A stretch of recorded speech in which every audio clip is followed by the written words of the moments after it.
it's either yung artista ang naka-ano lang, ang gumagalaw yung camera. Right. Mayroon naman ang mga artista ang gumagalaw, ang camera nandun nakatutok lang. Pero siya, gumagalaw ang camera, gumagalaw ang artista.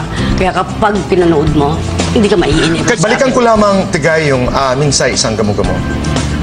Did you suspect na iyong linyang "My brother is not a pig" ay magiging iconic, na hanggang sa mga sandaling ito ay sinasabi pa rin ng mga tagahanga ng pelikulang Pilipina? Hindi ko po akalain na ganun. Hindi mo talaga akalain? Hindi po. Okay.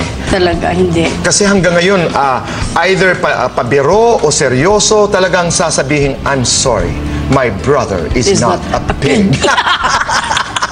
Pig. Di ba? Paturo pa ako noon kasi baka mali yung pronunciation ko. Mali nga. Pero hindi, nakakatuwa naman at nakabantay naman sa akin nung nagdadabing ako. Tigay, hindi. Ang ganda ng pagkasabi mo noon. Kuya boy, No.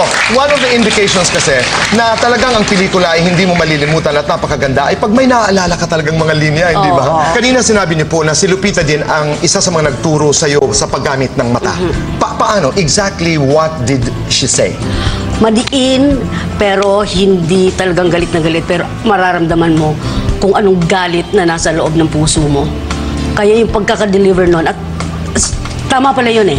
Pagka sinabi mo at sinabi mo yung dialogue na yun, natural na hindi na hindi gagalaw yung mga kilay-kilay at yung ano. At lalabas ang galit. Lalabas yung galit mo.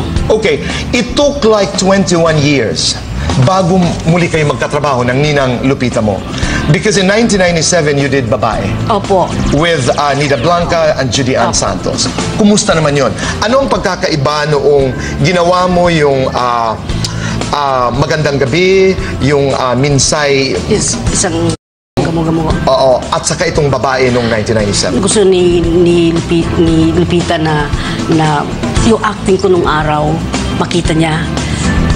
Yun ang kaso, inisip ka, yung acting, paano kaya yung acting nung araw? Kasi siyempre, kahit pa paano yung habang tumatagal, nag-eksperimento ka din eh, di ba, para sa sarili mo.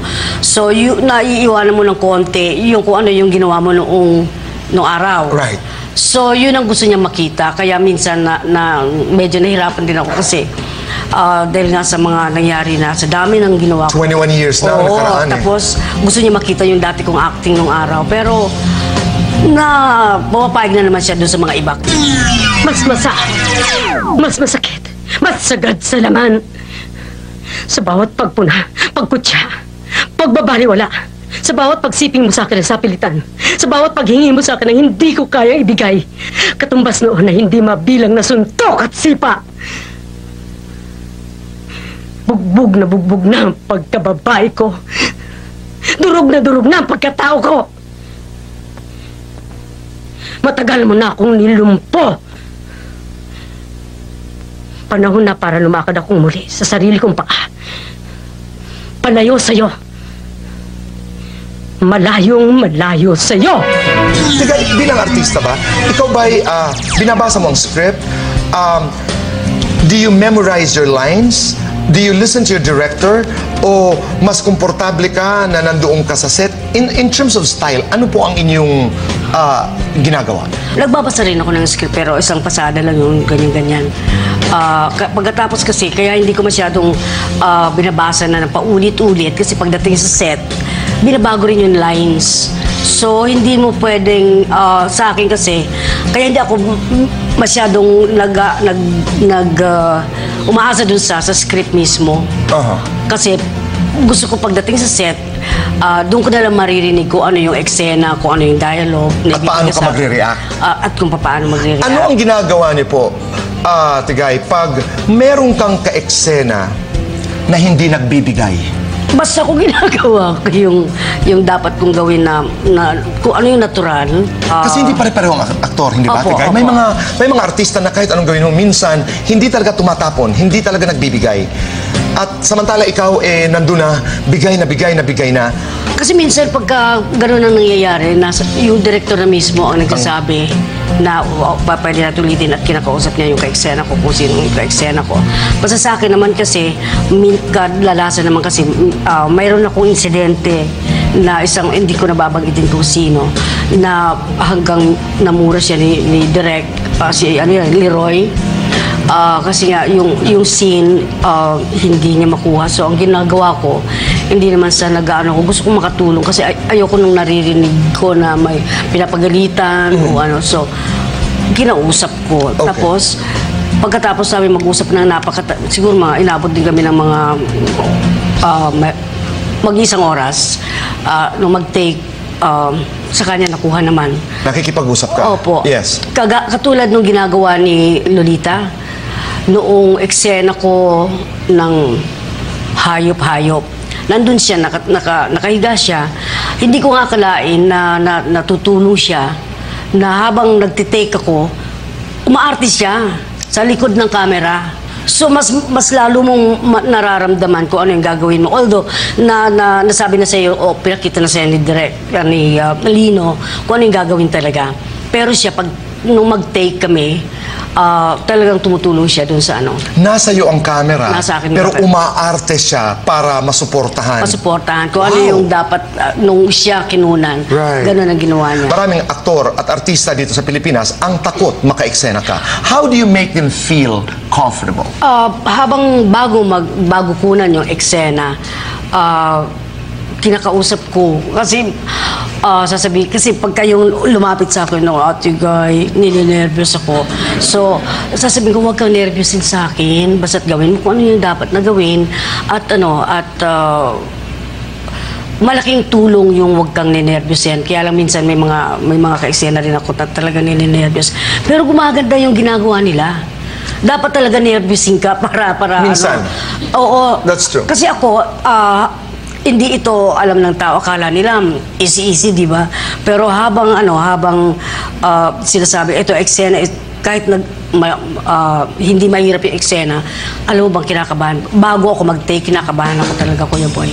At yung kaba na yun ay na-translate sa isang magandang performance. Opo, kaya dapat, yun ang sinasabi ko nga na dapat, hindi ka kabahan, pero hindi naman masama, nakabahan ka. Pag-usapan natin ang ilan sa iyong mga award-winning performances under the direction of the great Mario O'Hara sa pagbabalik po ng Inside the Cinema.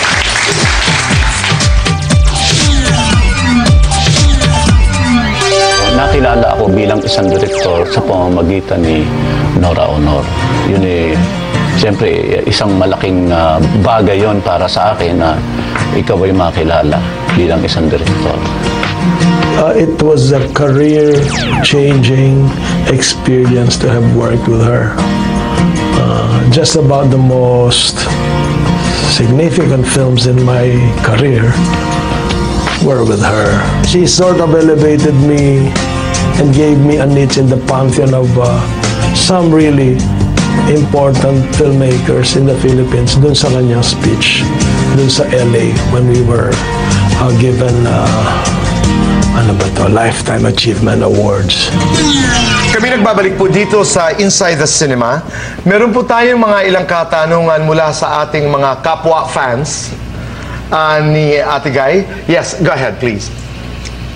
Sa loob po at labas ng showbiz, Ate Guy, ay usap-usapan ngayon ang very controversial na about the national artist. Now, my question po, ano po ang comment ninyo about it? Siyempre masaya ako, di ba? Pero para sa akin kasi, Kuya Boy, mas marami pang artista sa industriya, mga kasamahan natin.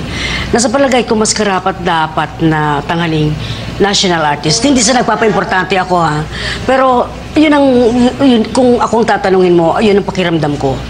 Di ba? Opo. Kasi, pero, masaya ako na isa ako sa mga ikinonsidera nila na maging national artist, syempre. Kasi ang mga artista naman sa industriya, yun na ang pinaka-highest yata na karangalan na matatanggap nila, di ba? Pero kung sa palagay nila, kasi hindi naman tayo pumili, syempre laking pasasalamat ko at malaking kasiyahan ko na na ikonsidera na maging national artist, yun naman ay para sa mga fans, Kuya Boy. At sa lahat ng mga nagmamahal talaga sa akin, sa pamilya. That's true. At hanggang ngayon ay hindi pa rin tapos ito dahil kasalukuyan dadaan ito sa proseso, ang pagpili ng national artists. At saka yun naman, kung talagang para sa'yo, para sa'yo. Kung hindi naman para sa'yo, di maghintay ka ng panahon na that's mapupunta sa'yo yan, di ba? It's not a question of whether you deserve it or not. You certainly deserve it. You certainly deserve it. You certainly deserve it.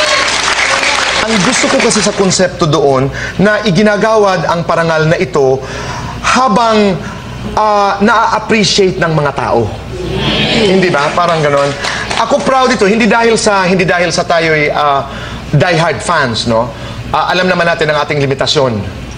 Oo, pero yung ating pakikipaglaban para kay Ate Guy, halimbawa, na maging isang national artist, ay isang makatarungang laban.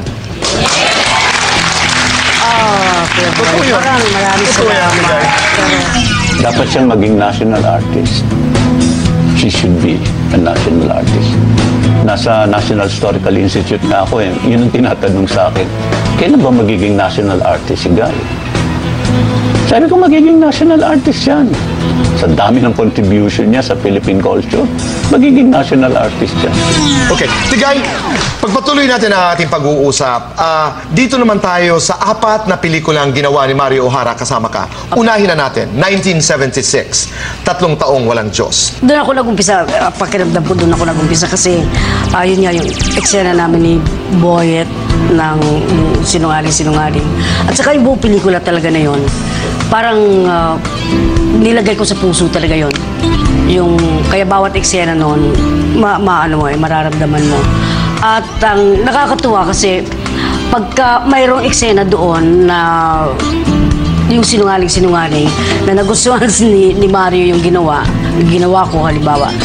Pagkatapos ng shooting, niyayakap ako para bang, tama yung ginawa mo, yun ang pakiramdam. Kaya ako naman yung tama yung ginawa ko. No. Tapos yung kay Lino naman, ganun din nangyari. Na pag nagugustuhan nila ang ginagawa mo, niyayakap ka nila. So yun ang indication na gusto ng iyong mga direktor na Mario O'Hara at Lino Brocka kung tama at angkop doon sa kanilang direksyon ang iyong ginawa. Dito sa 3 taong walang Diyos, Tigay, napanalunan mo ang FAMAS at ang Urian. At para sa marami, ito ang kauna-unahang Grand Slam dahil nung mga panahon na yun ay wala pang Film Academy at wala pang Star. Opo. Okay? Balikan natin yung eksena na sinungaling. Paano niyo po pinaghandaan ang eksena mo? Tinuhog din kasi ni Mario yun. Nanggaling kami doon sa pag-uusap. Sa taas si Boyet sa balkonahe. Okay. Tapos, nung umalis si Boyet, tuloy-tuloy yun, pababa. May nakaabang na doon na camera. Hanggang sa umalis yung jeep ni Boyet, doon hanggang sa lumuhod. Parang, yun. Naramdaman dahil sa, nung time na yun, nasa loob ako, yung utak ko talaga nasa eksena, yung ganun. At saka, syempre, iba yung kapag kapareha mo si Boyet, syempre, magaling si Boyet. Intense, no? Oo. So, kailangan mong, hindi man matapatan, at least hindi ka maiwanan. Ikaw ba pag ginagawa mo yan, conscious ka kung nasaan ang camera? Hindi po. Hindi wala. naman. Di ba, nasira yung yung... Correct, yung Oo. yung Ang ginawa film. ni Boyet, Oo. para makuha ko uli, kasi sabi ko, hindi ko na magagawa yun. Hindi ko alam, kaya pala ako inaway para maramdaman ko yung eksena uli at magawa ko uli yung eksena. Inaway ako nung pagkatapos matake at tama yung ginawa ko, na ulit ko uli, pinagtawanan ako. Okay. Saka ako binati. It was his way of motivating Opo. you. At nakuha mo yung level na yun. Opo. Ganun ng na nangyari. sinungaling. Oo. Ang isa sa pinaka mahirap na pinagawa ko sa kanya, kasi para maging memorable, may pangyayari sa likod, ano? Ngayon, ito, ang pangyayari sa likod dito dahil tinuhog ko ang eksena. Ibig sabihin, hindi ako nag-cut o nag-shoot ng ibang anggulo. Tinuhog ko yung eksena dahil yun ang kailangan eh. Para hindi magkaroon ng gap. At the same time, makita yung development ng emotion, yung mga changes sa emotions. So, yung shifting kailangan very clear kung mula sa ganito, mula sa doubt, biglang naging galit, biglang naging luha, ganon, no? Yan yung isang eksena namin sa 3 taong walang Diyos. Na siguro mga anong oras na kami nag-shooting noon, mga 11 o'clock na or 12 o'clock midnight.